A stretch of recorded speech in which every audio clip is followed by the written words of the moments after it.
Une guerre qui inquiète de plus en plus certains pays, à commencer par la Chine, qui redoute des perturbations sur ses approvisionnements énergétiques, notamment le pétrole. Décryptage avec Hugo Barbieux dans 64 Échos.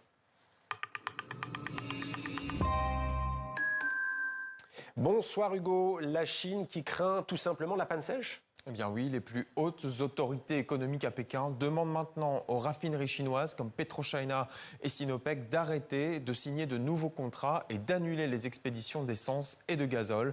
La crainte des pénuries de carburant. Et la raison est simple, plus aucun pétrolier ne part du Golfe Persique, qui représente pourtant 57% des importations chinoises de brut. La Chine consomme par ailleurs 16 millions de barils de pétrole chaque jour. Alors pour Pékin, il est urgent de réagir, car en 3 mois, la Chine vient de perdre 2 fournisseurs de pétrole bon marché, le Venezuela en janvier et maintenant l'Iran. Alors voulu ou non, c'est un effet collatéral de cette guerre. Donald Trump peut trouver dans cette situation une façon de perturber l'approvisionnement énergétique de la Chine.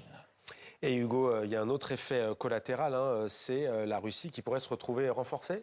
Eh bien oui, la Chine devrait se tourner vers son autre fournisseur de pétrole, la Russie, déjà pourvoyeuse de 20% de ses besoins en brut. Et selon les informations du Financial Times, Vladimir Poutine pourrait faire pression sur Pékin pour que le pétrole et le gaz russe soient vendus plus cher. Et le groupe pétrolier chinois CNPC envisage de remettre en service une raffinerie dans le nord-est du pays afin d'augmenter les importations russes. Et Pékin envisagerait même d'accélérer un projet de gazoduc initialement prévu pour 2030 pour acheminer du gaz naturel de Sibérie.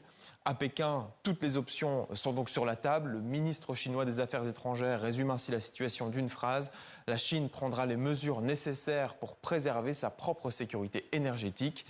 Même tonalité au Japon, confronté aux mêmes enjeux. Nous prendrons toutes les mesures possibles pour assurer un approvisionnement en énergie stable pour notre nation. Et qu'on se le dise, Hugo, parmi ces mesures, probablement des pratiques commerciales très agressives. Oui, Mohamed, pourquoi pas acheter, même au prix fort, des hydrocarbures déjà commandés et en cours de livraison. C'est de toute évidence ce qui s'est passé avec ce méthanier, le BW Brussels. Il a quitté le Nigeria dimanche dernier, direction la France. Eh bien, 3 jours plus tard, alors qu'il s'apprêtait à remonter les côtes de l'Afrique de l'Ouest, eh bien, il fait demi-tour, destination inconnue, mais il navigue vers le sud de l'Afrique, le Cap de Bonne-Espérance. Et destination non communiquée pour le moment et de toute évidence, direction l'Asie. Voilà pour cette carte très claire. Merci beaucoup Hugo pour ce point complet.